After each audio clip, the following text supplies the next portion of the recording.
Hi guys, my name is Ratib Ali. I'm formerly of BRAC University, and today I want to talk about judging BP debates. More specifically, these were the 4 points I struggled with when I started debating.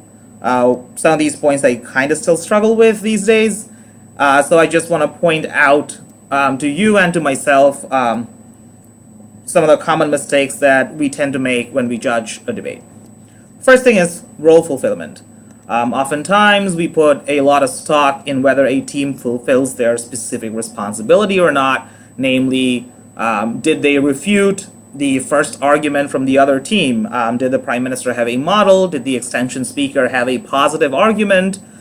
Did the whip have labeled clashes? In my opinion, the only role that needs to be fulfilled is the persuasiveness of an argument. Ask yourself, sure, maybe the Prime Minister did not have a model in a debate that probably needed a model. Does that diminish the persuasiveness of their case?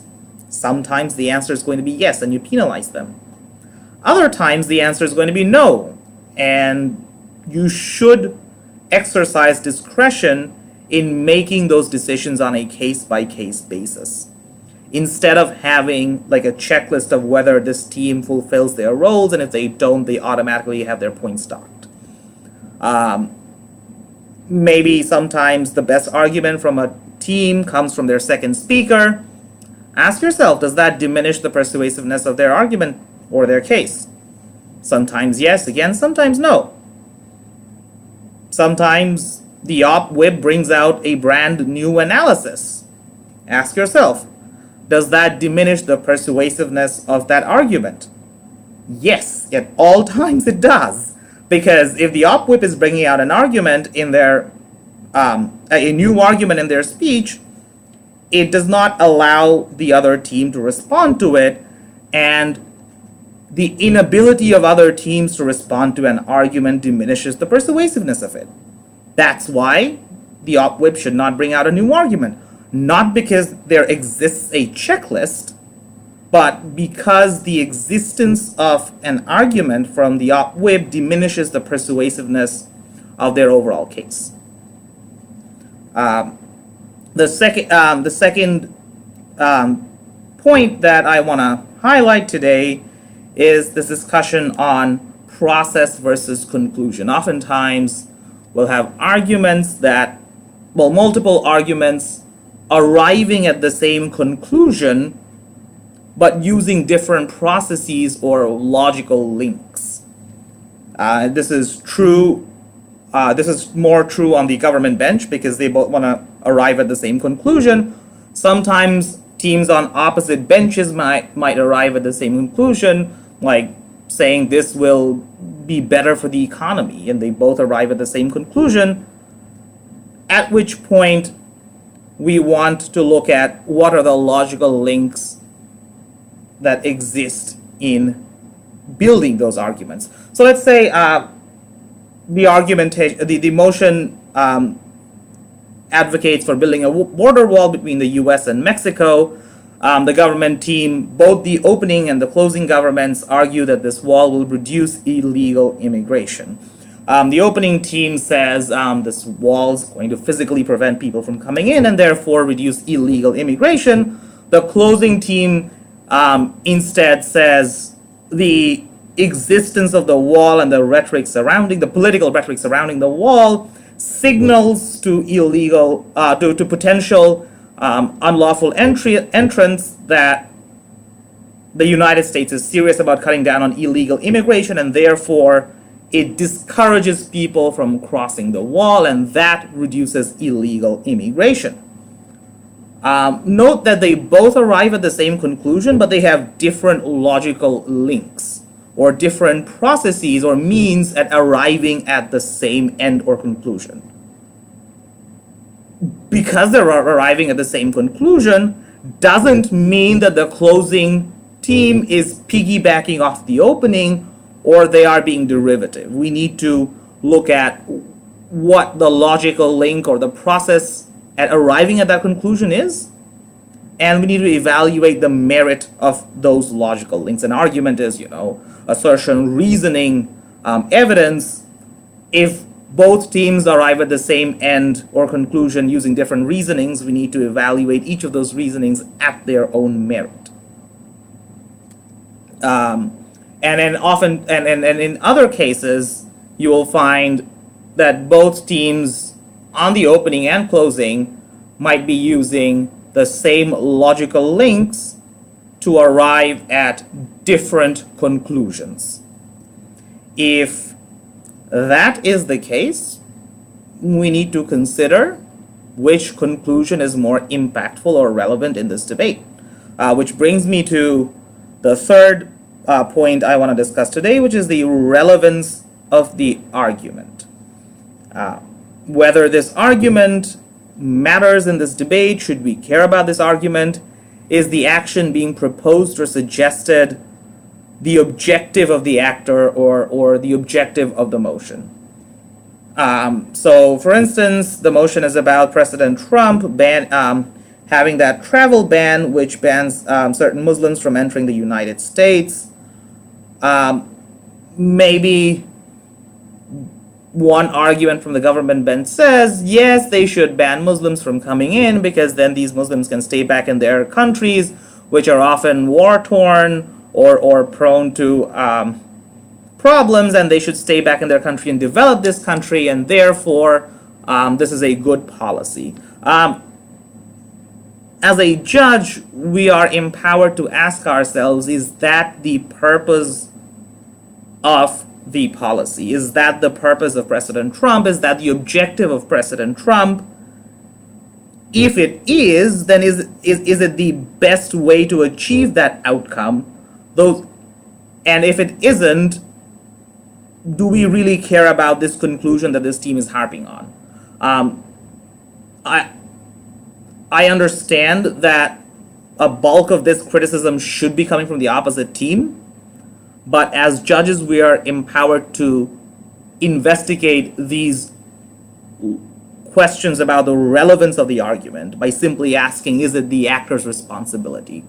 Is it President Trump's responsibility to look out for the well-being and welfare of Libya and Somalia by preventing their immigrants from coming in so that they can prevent brain drain and stay in their country and develop their country? At face, I don't have any reason to believe that that is the responsibility of President Trump. So for the government team to win that argument or to have that argument be relevant, the government team needs to tell me why that is the objective of President Trump. That's why I think relevance of an argument is important. Sometimes an argument is very well analyzed and the impact of that argument is very minimal. Oftentimes we can get distracted by shiny objects like analysis without thinking about whether there is impact of that argument in the case that's being discussed. I think we should be mindful of it. Oftentimes I forget myself, so I need to remember that as well. All right. The fourth thing, under relevance of argument, I also want to talk a bit about contradictions. Oftentimes when two arguments contradict each other from the same team, we tend to discard both arguments. I don't like this approach. If argument A contradicts with argument B, I will ask myself which argument is the strongest, and I will keep that argument and say, well, this is their strongest argument. Let's say this is the truth, and the contradiction is false. So if argument A contradicts argument B, either argument A is true or argument B is true. They can't both be true because that's a contradiction. So I say, which is the strongest argument? Let's say argument B was the strongest argument. So I say, okay, argument B is their best case scenario. Let's say the contradiction exists and it's resolved in favor of argument B. Then I ask myself, how was argument B developed? How was argument B analyzed? Was argument B refuted? Is there a better argument C coming from the opposite team or not? A contradiction is not a reason to discard a case wholesale. It only mitigates their own argument, as opposed to just destroying their case or having their case self-implode because there exists a contradiction. The fourth pet peeve of mine. I don't do this. I am strongly opposed to doing this, and I think judges across the board need to stop doing this, which is having a liberal bias. Oftentimes, arguments that we run or cases that we run work on some fundamental assumptions. Those assumptions tend to be liberal. Those assumptions tend to be accepted across the board, which is fine. But when those assumptions, those liberal assumptions, are being questioned by opposite teams, judges need to take a step back and objectively evaluate the merit of each of those assumptions. What do I mean by this? Here's an example. Think of the motion, this House will nationalize healthcare or support Obamacare or something to that effect. A crucial assumption in the government bench is that provision of healthcare is the responsibility of the government. Oftentimes, the opposite team will accept that assumption. And they will say how market-based healthcare is better achieves providing healthcare to everybody. That implicitly assumes that it is the government's job to ensure as many people are covered or insured or have access to healthcare as possible.